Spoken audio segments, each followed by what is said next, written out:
오늘 요하네스버그를 떠나기에 앞서서 이 나라의 좀 아쉬운 점을 하나 얘기를 하고 싶습니다. 지금 제가 1월 말에 왔습니다.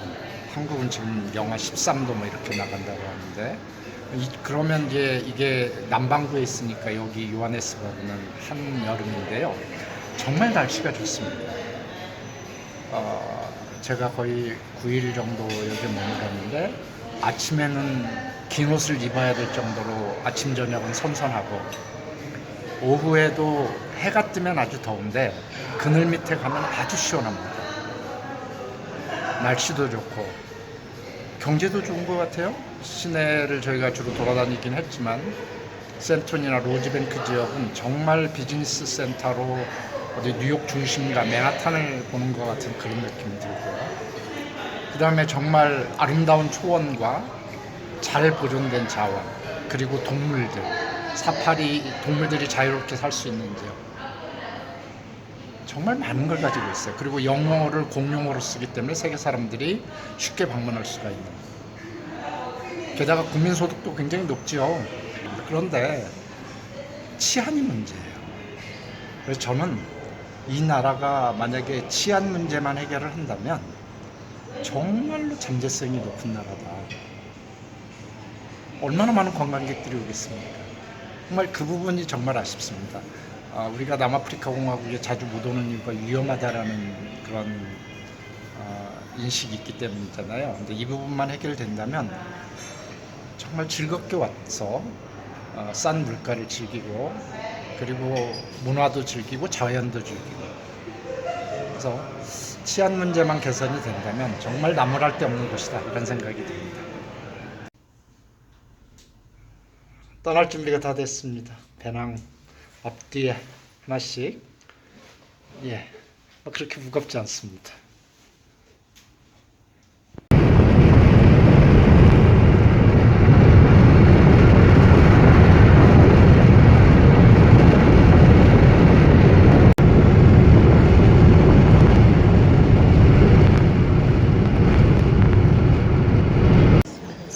탑승 수속을 하는 이 많은 사람 중에 동양인은 저희밖에 없네요.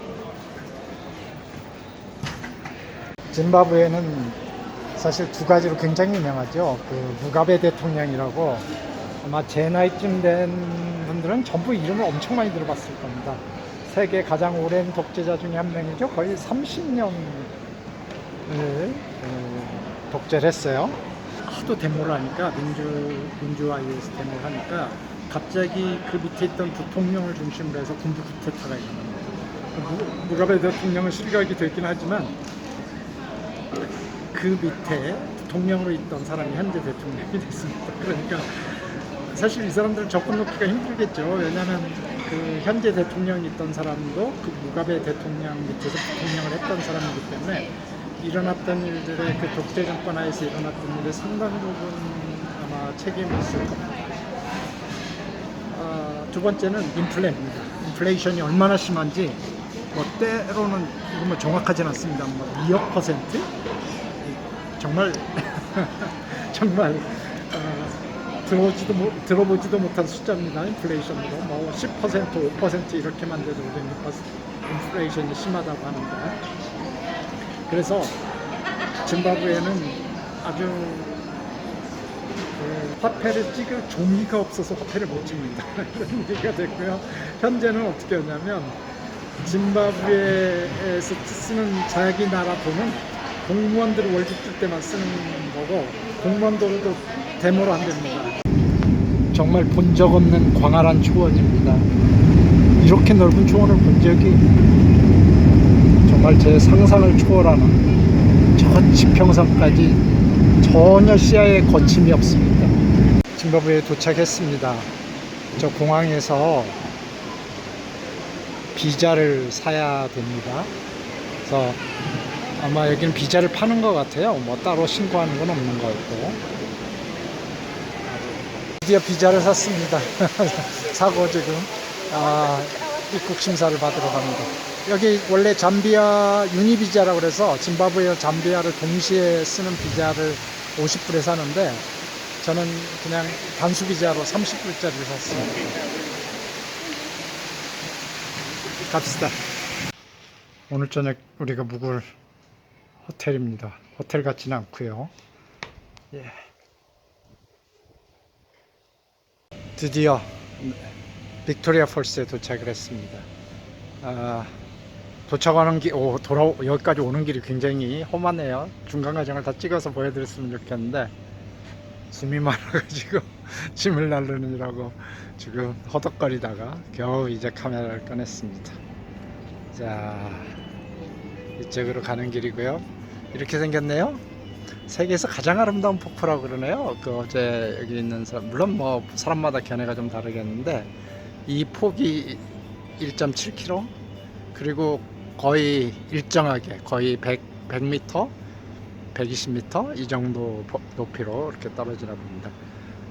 이쪽 짐바브웨 쪽에서 바라봐야, 여기서 보이시죠? 그러니까 이 짐바브웨 쪽에서 바라봐야 잠비아 쪽에 폭포가 보이고, 잠비아 쪽에서는 안 보이겠죠. 오히려 자기 쪽이 있으니. 와 보이시나요? 와, 이거 정말 처음 볼 때 느끼는 경외감, 감탄사 말할 수가 없는데요.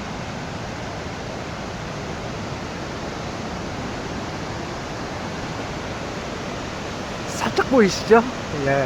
물안개하고 살짝 보입니다. 좀 더 잘 보이는 쪽으로 가봐야겠습니다. 폭포의 시작입니다. 물안개가 피어오르고 폭포가 정말 땅을 뚫을 듯이 이렇게 쏟아집니다. 여기는 왼쪽 시작이고요. 저쪽으로 이렇게 잘 보이실지 모르겠는데 저쪽으로 지금 쭉 폭포입니다.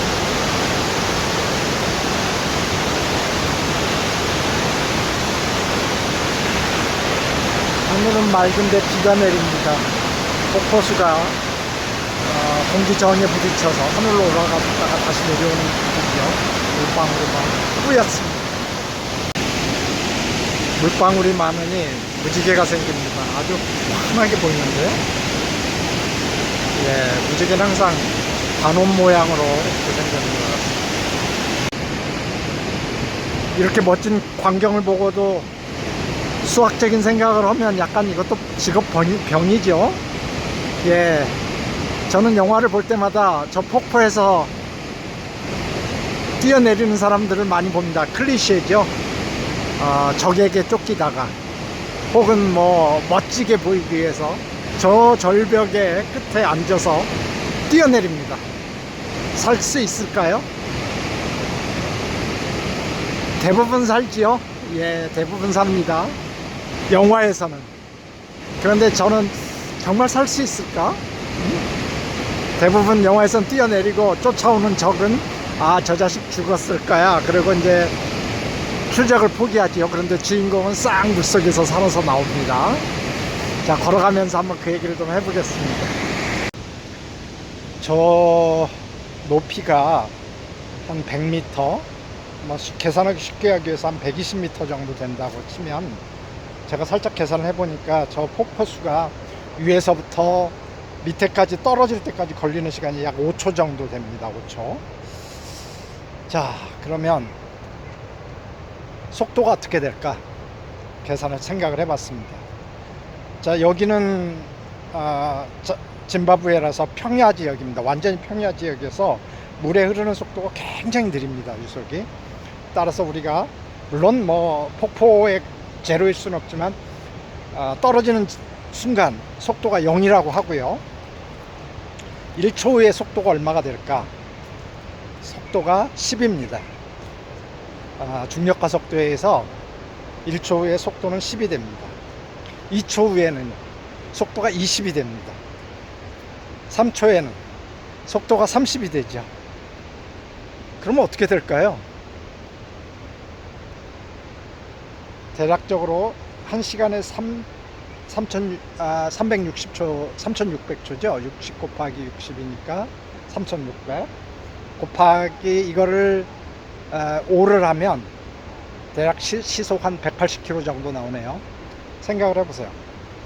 저 꼭대기에서 그냥 자유낙하를 하면 물에 도달하는 순간 시속 180km로 도달하게 됩니다. 상상이 가시죠? 자동차 타고 가다가 시속 180km로 벽을 받았다고 생각을 하시면 사람이 살아남을 수 있을까요? 물론 이건 뭐 벽은 아니고 물이긴 합니다만 물도 액체이기 때문에 저항을 가지고 있잖아요.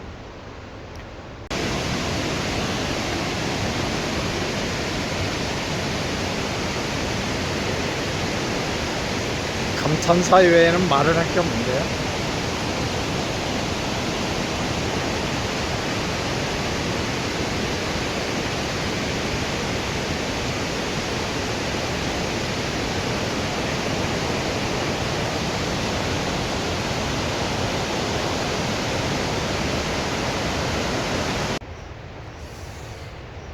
시속 180km. 예. 야, 오다가 원숭이도 봤고요. 어제 저녁에는 이 길로 나와 있는 하마도 봤습니다. 여기에는 사람을 조심하는 것이 아니라 동물을 조심해야 된다고 그러네요. 예. 그러면 살아남을 수 있을까요? 아마 뭐 머리 두개골이 깨지지 않더라도 내 생각에는 정신을 잃을 겁니다. 그래서 그냥 정신을 잃은 상태에서 기절해서 죽지 않을까 이런 생각이 듭니다. 이게 사실은 1차 함수예요. 그러니까 함수의 개념은 사실 움직이는 거를 수학적으로 표현하는 겁니다. 지금부터 한 400년 전까지만 해도 수학에는 이런 게 없었습니다. 몰랐죠. 지금은 정말 초등학생들, 중학생들도 다 아는 비례, 반비례가 수학이 없었다는 게 정말 놀라운데, 물론 뭐 비례와 반비례에 대한 원리는 알고 있었죠. 그게 뭐 어느 사람이 딱 만들어서 그날 생긴 건 아니고, 그런데 함수라는 개념은 없었습니다. 그전에는 수학은 움직이지 않는 것만을 대상으로 했어요. 그러니까 예를 들어서 넓이를 구한다든지 높이를 구한다든지 아니면 길이를 구한다든지 이런 것만 수학이라고 생각을 했거든요. 돈에 뭐 플러스 마이너스해서 내가 얼마나 수익을 냈는지 이런 걸 계산을 했는데, 드디어 움직이는 것도 수학의 대상이다, 이렇게 사람들이 생각을 하기 시작을 했습니다. 움직이는 것도 수학의 대상이다.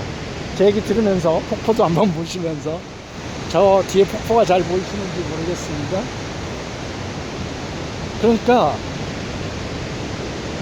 아까 말씀드렸다시피 물이 떨어질 때 속도가 1초에 10, 2초에 20, 3초에 30, 4초에 40이 된다라는 거를 수학적으로 표현하기 시작한 겁니다.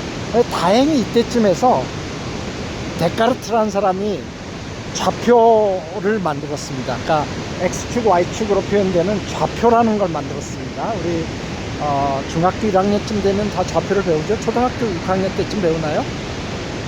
그런데 움직이는 물체를 이 좌표에다 표시를 하니까 그림이 그려지는 거예요.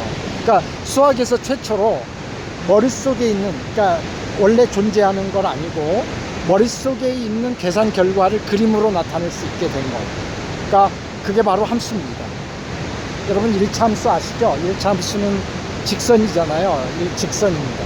그 직선이 되는 이유는 우리가 x, y라는 좌표축에다가 좌표에다 그리니 그 모양이 직선이 나온 겁니다. 따라서 움직이는 물체를 수학적으로 표현하는 방법이 함수가 되는 겁니다. 이게 수학을 아주 획기적으로 바꿉니다. 정말로 획기적으로 바꿉니다.